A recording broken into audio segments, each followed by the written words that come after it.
This is not a path to citizenship. It's not a permanent fix. This is a temporary stopgap measure that lets us focus our resources wisely while giving a degree of relief and hope to talented, driven, patriotic young people. That was June 2012.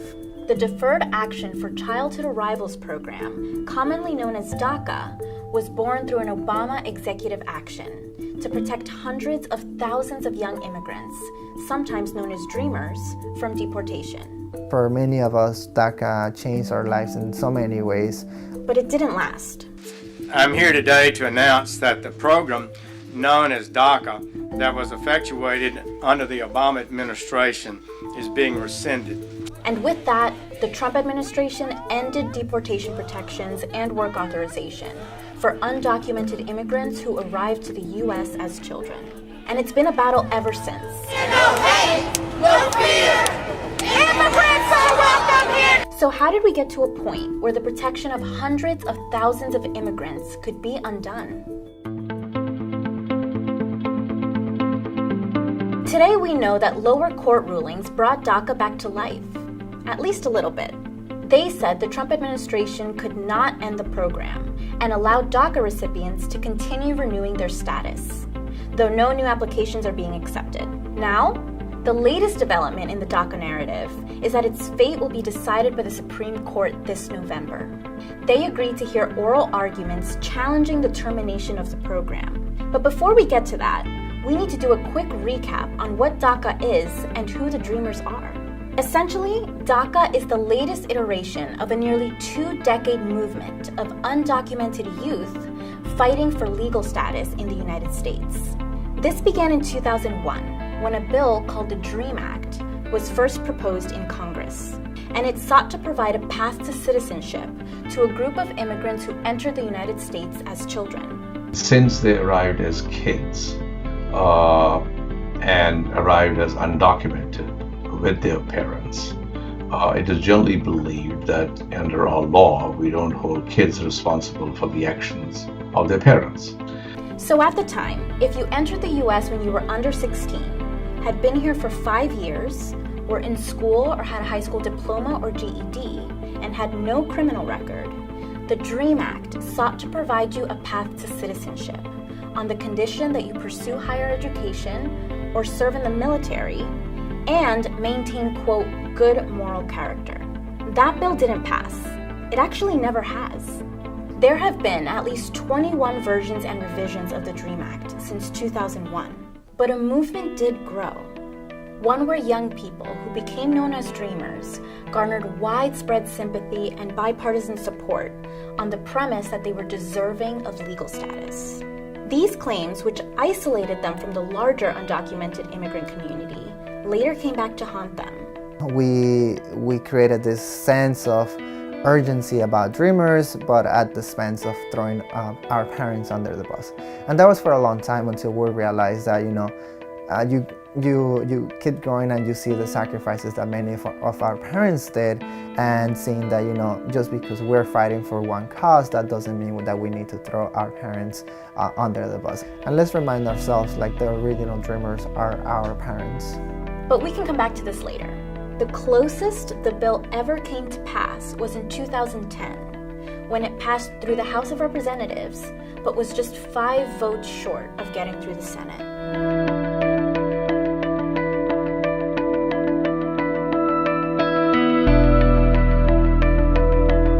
And here's where DACA comes in.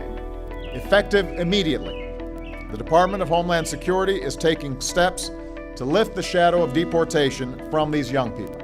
In response to the failure of the DREAM Act to pass both houses of Congress, then President Obama implemented DACA under an executive action in 2012.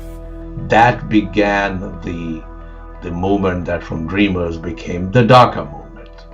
And it was not a full benefit, but it was sort of, you could call it half a loaf in certain terminology, but enough to give people a sense of security. It was more specifically an exercise of prosecutorial discretion. This basically means that the Department of Homeland Security would no longer initiate the deportation of Dreamers who met a certain list of qualifications. The basis of this is, look, there are 11.5 million unauthorized people in the country. We don't have the resources to remove all of them. Therefore, it's perfectly logical for the administration to decide how to exercise its discretion on whom to remove and whom not to remove. Establish priorities.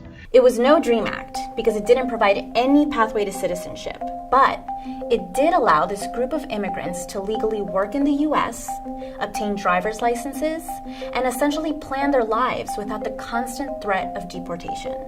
And for someone like Antonio, whose parents self-deported to Mexico years ago, it meant something more. I was able to travel and see my family after 2 years of being separated from them. I think that was beautiful for my family, at least have some time together. Naturally, however, not everyone was happy with the news. The Constitution is at stake. There was an example of President Obama's executive overreach. The president does not have legislative authority. Still, in 2014, the Obama administration took a political risk and announced it would try to create a second deferred action program that would offer similar protections to the undocumented parents of U.S. citizens and permanent residents.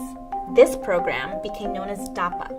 This matters because ultimately, a federal judge issued a preliminary injunction to DAPA on the basis that it was illegal and that the Obama administration does not have the executive authority to implement these programs as executive actions. This was later upheld by a 4-4 tie vote in the Supreme Court. In a divided Supreme Court, the underlying decision, therefore, stays. No opinion was issued on it. We have no idea how the 8 judges stood on it. And that split decision has called into question the constitutionality of the DACA program and set the stage for where we find ourselves today. In 2017, several states threatened to sue the Trump administration if it did not end DACA, which they say is unlawful. And the administration gave in. As Attorney General, it is my duty to ensure that the laws of the United States are enforced and that the constitutional order is upheld. But the decision was met by multiple lawsuits across the country, which resulted in several injunctions by U.S. district courts. The injunctions blocked the termination of the program, and so slightly revived DACA. Antonio is among the plaintiffs on one of these lawsuits. Personally, for me to get involved in the lawsuit, it meant, that I was doing the right thing. I think I grew up, or I come from a family with a lot of values, and one of the values is, you always have to do the right thing. And for me, understanding that this was the right thing gave me that push for me to join the lawsuit. I have seen many injustices. I have seen my parents suffer a lot when they were here. So for me, it was like, let me do it for my community. Let me do it for my parents who sacrificed so much for me to be in this country. So this is the least I can do for my community. DACA recipients were allowed to continue to renew their status every 2 years, but new applications would no longer be accepted. But the government then petitioned the Supreme Court to review the cases even before appeals courts could weigh in. Although they initially put the petitions on hold, in June 2019, the Supreme Court agreed to hear 3 consolidated cases from New York, the District of Columbia, and California. And they'll tackle 2 questions. 1, whether the government's decision to end DACA can be reviewed by courts at all. And then, based on that, whether the decision is legal. DACA would be wound down, where renewals would no longer be accepted, and DACA would expire when your individual 2-year work permits expired. DACA wins completely. New applications will be accepted and renewals can continue. And something we didn't touch on is that they can reapply for advanced parole, which allows DACA recipients to travel outside the country. DACA can partially win, which means it would essentially stay as is. No new applications, but continued renewals. If he thinks that votes are going the other way on the legality, he may say, let's not have a divisive vote. Let's really send it back to the Federal District Court. Nothing to be lost in the meantime. The kids remain protected, and let Congress deal with it. That's also a possibility.